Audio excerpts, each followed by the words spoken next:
100కు పైగా దీర్ఘకాలిక సమస్యలకు ఎటువంటి ఆపరేషన్ దుష్ప్రభావాలు లేకుండా హోమియోపతి చికిత్స.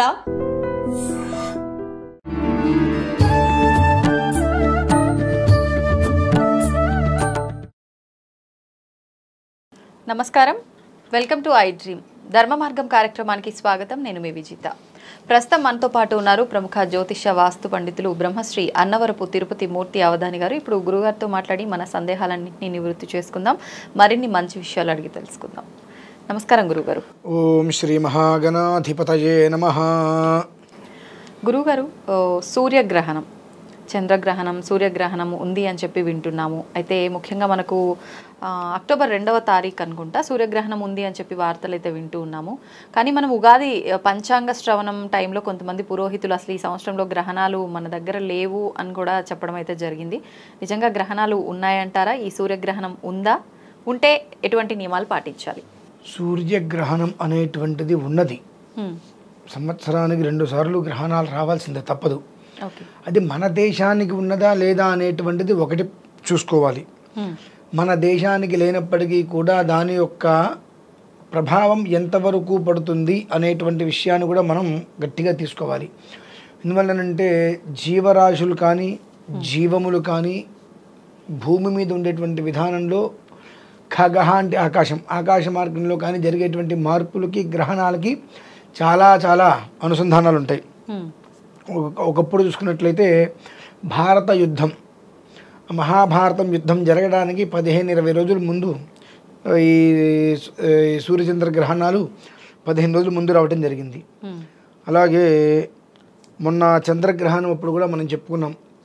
సాయంత్రం టైంలో చంద్రుణ్ణి కనుక మనం చూసినట్లయితే తెల్లగా కాంతివంతంగా కాకుండా ఎరుపు రంగులో, అంటే ఆ కాంతి తక్కువగా చంద్రుడు మనకు దర్శనమిస్తాడు. స్వతహాగా పౌర్ణమి అంటే తెల్లగా నిండు చంద్రుడు పౌర్ణమిగా ఉంటాడు. కానీ అలా కాకుండా కాస్త రంగు మారి పూర్తిగా ఎరుపు అంటే ఎరుపని కాదు, ఒక తీరులో ఒక రకమైనటువంటి కాంతిహీనంగా దర్శనమిస్తాడని చెప్పడం జరిగింది. ఆ రోజు మనం చూసాం చంద్రుడిని కూడా, హారతి కూడా ఇచ్చాం అప్పుడు అక్కడ పెద్దగల్లేపల్లి గ్రామంలో. అవి కనిపించినప్పుడు కొన్ని ఇబ్బందులు మనం ఎదుర్కొంటాం. ఈ గ్రహణ ప్రభావరీత్యా లోకం మీద కొన్ని రకాల సమస్యల్ని గట్టిగానే ఎదుర్కోవాల్సిన పరిస్థితి వస్తుంది, ఖగోళ రీత్యా కూడా. ఎందువలనంటే సూర్యోదయం సూర్యాస్తం మనం ఎలా అయితే అనుకుంటూ ఉంటామో సూర్యగమనాన్ని అనుసరించే మనకు తెల్లవారుతుంటుంది ప్రతిదీ. సూర్యుడు ఎంతవరకు నడుస్తూ ఉంటాడో దాన్ని అనుసరించే విధానం అంతా వెళ్తూ ఉంటుంది. ఆ విధానాన్ని అనుసరించి ఆ నడకకి ఎప్పుడైతే కనుక ఆటంకం కలుగుతుందో అది ఒకవేళ ఏదైనా కారణం గ్రహ కూటమి కనుక వస్తే దాని యొక్క ప్రభావం మరింత ఎక్కువగా ఉంటుంది, అనుభవించాలి. ఒక నెల రోజుల క్రితం వెనక్కి వెళ్తే మనకు అమావాస్య వచ్చింది. ఆ అమావాస్యకి సంబంధించి ఒక 5-6 రోజుల ముందు ఎలాంటి ఇబ్బందులు వస్తాయి, ప్రళయాలు వస్తాయి మనం చెప్పుకోవడం జరిగింది. దానికి ఎలా నివారణ కావాలని కూడా మనం కేదార్నాథ్ వెళ్ళడం జరిగింది. అంటే చిన్న విధానాలు వేరు. కానీ ఇప్పుడు వచ్చేటువంటి అమావాస్యకి మళ్ళీ మామూలుగా కూడా అది పితృపక్షంలో వచ్చింది. ఓకే, భాద్రపద మాసము పితృపక్షము, అమావాస్య గ్రహణం, బ్రహ్మయోగము బుధాదిత్య యోగము ఇవన్నీ కలిసి వచ్చాయి.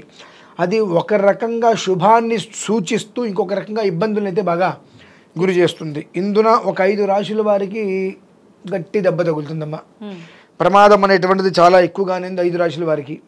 5 రాశుల వారు అంటే సుమారుగా 28 నక్షత్రాలలో అభిజిత్తో కలిపి 28 నక్షత్రాలు అంటే 15 నక్షత్రాల వారికి సమస్యలు.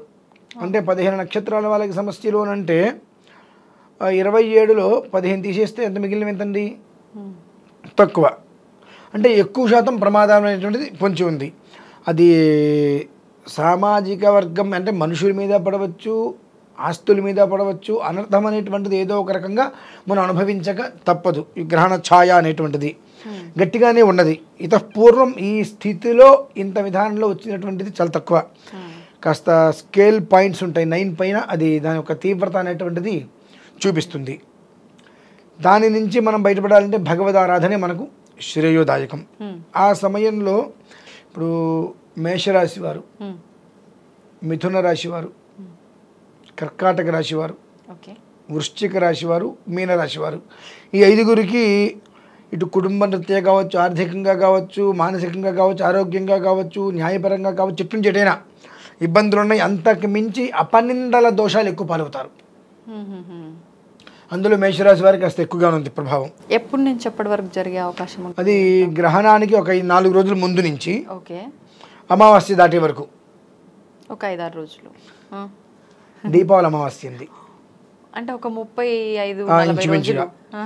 ఏదైనా జరగచ్చు, ఎలాంటి విపత్తులైనా వాళ్ళు ఎదుర్కొనే పరిస్థితి రావచ్చు. కొంతమంది అయితే ఈ 5 రాశుల్లో కొంతమంది అకాల మృత్యు వారు కూడా పడవచ్చు. ఎందువల్ల ఇంత గట్టిగా చెబుతున్నానంటే 5 రాశుల్లో మొట్టమొదటి రాశి నాదే. ఆ ఛాయలు అయితే నాకు కనిపిస్తూనే ఉన్నాయి. దాని ప్రభావాలు ఎలా ఉంటాయి, దాని పరిస్థితులు ఏ స్థితిలో ఉంటాయనేటువంటి విషయం నాకు గత 3 రోజులుగా చూస్తున్నాను నేను. దాని ప్రభావం ఎలా ఉంటుంది, ఆ ప్రభావం అలానే కొనసాగితే చెప్పలేం, ఏదైనా జరగచ్చు. ఆర్థికంగా నష్టపోవచ్చు, ప్రాణమే నష్టపోవచ్చు, ఆరోగ్యంగా నష్టపోవచ్చు, దంపతులు విడిపోవచ్చు, కుటుంబంలో సంక్షోభం రావచ్చు, ఏదైనా సరే 5 రాశుల వారికి మాత్రం తప్పదు. ఈశ్వరారాధనని అమితంగా చేయటం వలన ఒక మోస్తరు బయటపడే అవకాశాలు ఉంటాయి. ఆ గ్రహణ సమయంలో ఏదైనా ఒక నదీ తీరానికి వెళ్ళి నదిలో స్నానం చేసి అక్కడ భగవదారాధన చేసుకుంటూ అలానే కనుక ఉన్నట్లయితే కనీసం మాత్రం కొంచెమైనా వాళ్ళు క్షేమంగా ఉండడానికి అవకాశం ఉంటుంది. ఎందువల్లనంటే మామూలుగా మనం దేవాలయాలకు వెళ్ళడానికి ఆ రోజు దేవాలయాలు ఉండవు మామూలుగా అయితే కనుక గ్రహణం అప్పుడు. దానికి నదీ క్షేత్రం చాలా విశేషం.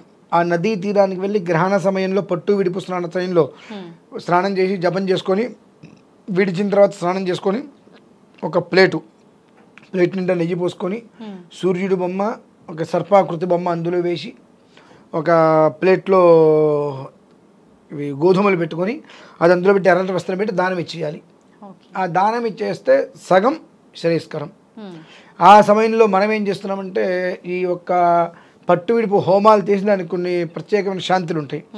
ఆ శాంతుల్ని గత 2-3 రోజుల ముందు నుంచే ప్రారంభం చేసుకొని మేము ఆ రోజు రాత్రితోటి అది పూర్తయ్యేటట్టుగా మేము చేసుకుంటాం. ఎందువల్లనంటే నా కుటుంబంలో 7 ఉన్నారు ఈ సంబంధించిన వాళ్ళు. ఎవరికి ఇబ్బంది కలిగినా నష్టమే. అంటే ఇంత గట్టిగా తీవ్రత గురించి ఎందుకు చెబుతున్నానంటే అందులో నేను కూడా ఉన్నాను కనుక మీరు లేకపోతే చెప్పరా అండి అన్నారు అనుకోండి, నాకు అందులో ప్రభావం లేకుండా నేను ఏదైనా చెబితే ఆయన భయపెట్టారు ఇంకోటి పెట్టారని అంటారు. అది నేను కూడా అనుభవించవలసిన పరిస్థితి ఉంది. ఆల్రెడీ దాని యొక్క ప్రభావం నేను 3 రోజుల నుంచి గుచ్చుకుంటూనే ఉంది. అంటే దాని తీవ్రత ఏ స్థాయిలో ఉంటుంది మరి? 15 రోజుల ముందు నుంచి అది గుచ్చుకుంటుంది అంటే దగ్గరికి వెళ్తున్న తీవ్రత ఏ స్థాయిలో ఉంటుంది? అందులోంచి అందరూ బయటపడాలంటే ఈశ్వరారాధన చేసుకోవడం అనేటువంటిది ప్రతి ఒక్కరికి కూడా అవసరం. ఖగోళరీత్యా పడేటువంటి ఇబ్బందులు దెబ్బలనైతే కనుక చాలా ఎక్కువగానే ఉన్నాయి. 100కి 40% మనం తగ్గించవచ్చు. అంటే కొన్ని ఆరాధనలు భగవద్ ఎక్కువసేపు చేసుకోవడం వల్ల 100కి 40% మనం తగ్గించుకునేటువంటి మార్గం ఉంది. అంతే తప్ప దాన్ని పూర్తిగా తీసేసే మార్గం లేదు. ప్రభావాన్ని మనం తగ్గించుకోగలుగుతాం. ఆ తగ్గించుకోవాలంటే ఈశ్వరారాధన చేస్తూ నాయన తండ్రి అపరాధ సహస్రాన్ని నమస్కారం చేసుకొని ఓం నమః శివాయ ఇంకోటి ఏదో ఒకటి అట్లా భగవన్నామస్మరణ చేసుకుంటూ కూర్చుంటే శ్రేయస్సు అనేటువంటిది ఉంటుంది. నష్టం ఎట్లాగో పడలుతుంది, కానీ ఆ నష్టం అనేటువంటిది మనిషికి అనర్థం జరగకుండా ఆస్తి పోతే మళ్ళీ సంపాదించుకుంటాం. మనిషికి అనర్థం జరిగితే ఏం చేయలేం. కాబట్టి ఈశ్వరారాధన చేసుకుంటూ క్షేమంగా ఉండి ఈ గ్రహణం నుంచి ప్రతి ఒక్క మనిషి కూడా తప్పుకోవాలి. ఈ గ్రహణ ప్రభావం అనేటువంటిది మీద పడకుండా మనల్ని మనం కాపాడుకోవాలి అంటే ఈశ్వరారాధన చేయక తప్పదమ్మా. ఓకే, ధన్యవాదాలు గురుగారు.